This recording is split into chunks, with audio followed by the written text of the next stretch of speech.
Assalamualaikum warahmatullahi wabarakatuh. Masih bersama Bukan Channel Horor. Apa kabar semua? Kita akan melanjutkan kisah dari Kang Acep ya, yang berjudul Dusun Angker.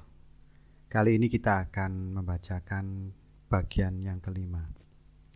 Disahkan pada cerita sebelumnya tentang para pencari yang menemukan sarungnya Sulman yang tergantung di sebuah pohon.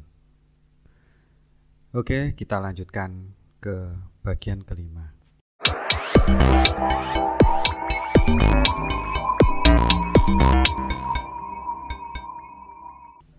Ia kemudian melanjutkan membaca tulisan tersebut. Kemungkinan bagi saya untuk pulang sangatlah kecil. Mereka tidak pernah membiarkan saya kabur. Jika saya berusaha kabur, mereka selalu bisa menangkap saya dan membawa saya kembali ke dusun angker mereka. Bagi kalian yang membaca tulisan ini, tolonglah saya. Saya sudah putus asa.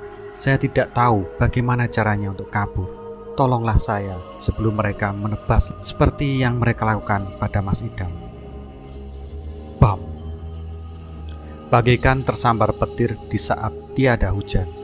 Semua orang tersentak kaget saat tulisan tersebut menyebut nama salah satu orang yang mereka jadikan target pencarian. Oh Tuhan, ini benar-benar masalah besar. Arkim mengeluh frustasi. Bos kita telah tiada, Yud. Kita sepertinya akan kehilangan pekerjaan. Lanjutnya. Apalah daya Kim, saat itu rupanya menjadi hari terakhir kita bertemu dengannya. Pantas saja dia mengatakan hal-hal aneh, seolah dia akan pergi selamanya. Tukas Cayut seraya menunduk. Saya turut berduka cita Mas Arkim, Mas Cayut. Saya juga tidak menyangka akan menjadi begini. Rupanya saat itu juga menjadi pertemuan terakhir saya dengannya. Ternyata rasa penasaran justru membawanya pada kematiannya. Ucap Pak Tohar seraya menatap ke arah tulisan di sarung itu. Saya merasa kok ada yang aneh dengan tulisan itu loh. Kok bisa ya Sulman atau siapapun yang menulis sepanjang ini? Padahal kan logikanya orang yang sedang dalam bahaya, jangankan menulis panjang, menulis pendek saja belum tentu bisa. Biasanya orang yang sedang dalam bahaya itu cukup menulis singkat namun dapat dipahami. Dan oh iya, kayaknya ini bukan tulisan Sulman, kata Arhan yang lantas disambut tatapan bingung semua orang.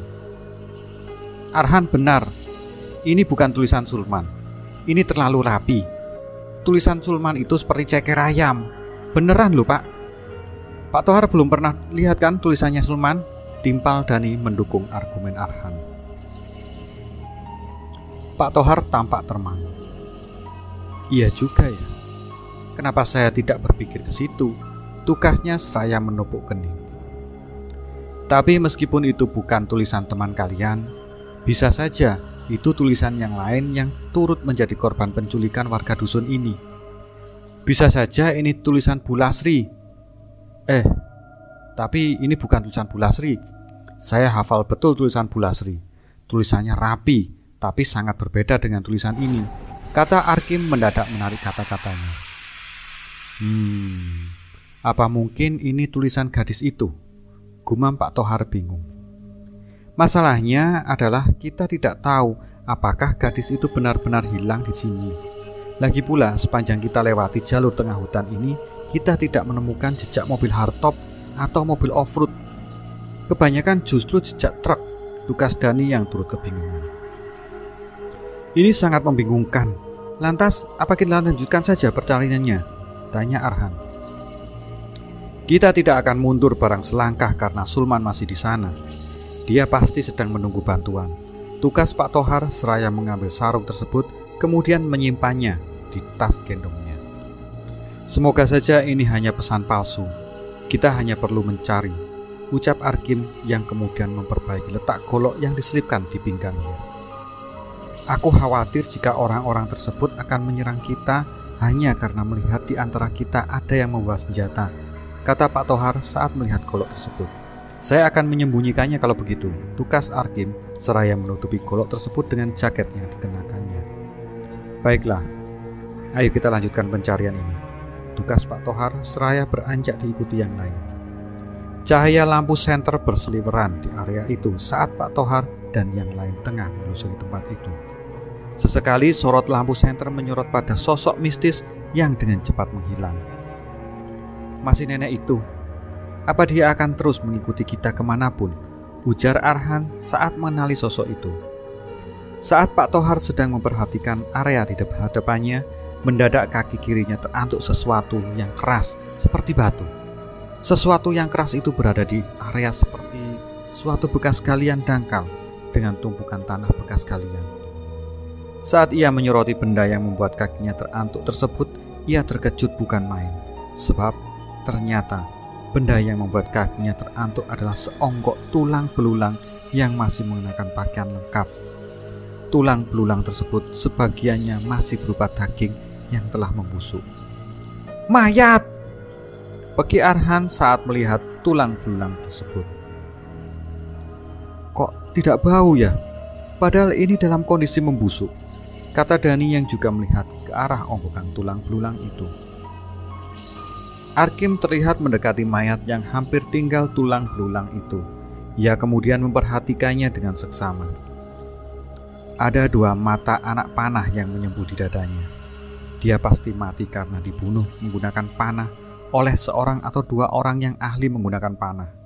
Kalian sempat melihat orang-orang itu kan? Meski gelap, di antara mereka terlihat ada yang membawa busur panah. Kesimpulannya, kita sedang dihadapkan pada sesuatu yang berbahaya. Mungkin orang-orang itu sangat berbahaya. Menunjukkan ciri-ciri sulman, tapi saya yakin mayat ini berjenis kelamin laki-laki, kata Dani. Ini juga bukan Pak Idam, apalagi Bu Lasri, tugas Arkim. Mungkin kita sebaiknya tinggalkan dia. Saya melihat di balik pohonan tinggi itu ada semacam rumah dari bambu, dan itu bukan hanya satu, ujar Pak Tohar seraya menyoroti sela-sela pepohonan tinggi di sebelah kiri areal di mana mayat itu berada. Semua orang menatap ke arah lokasi yang ditunjuk oleh Pak Tohar.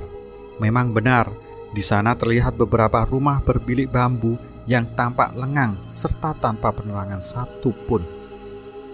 Tetapi rumah-rumah itu dikelilingi semacam pagar dengan bambu runcing. Kita tidak akan melewati pagar itu karena sangat beresiko.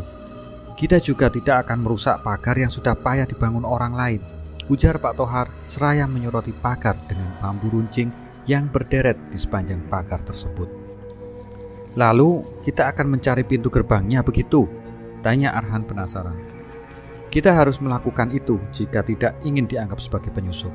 Tugas Pak Tohar seraya berlalu menuju ke kiri dari area di mana mayat itu ditemukan. Semuanya pun mengikuti Pak Tohar seraya celingukan saat mendengar suara gemerisik dari arah kanan. Suara tersebut persis sama dengan suara saat mereka sedang membau menyingkirkan potongan-potongan kayu gelondongan yang menutupi jalan. Suara gemerisik itu lagi, ujar Cayut sambil menoleh ke belakang. Mereka tampaknya membutuhkan kita, ucap Arkim saat berjalan agak mendahului Pak Tohar.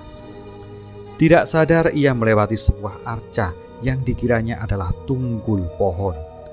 Arca tersebut rupanya memiliki tali yang terbentang hingga ke arca lain yang jaraknya sekitar 4 meter. Arkim rupanya malah melewati tali tersebut dan tersandung karenanya.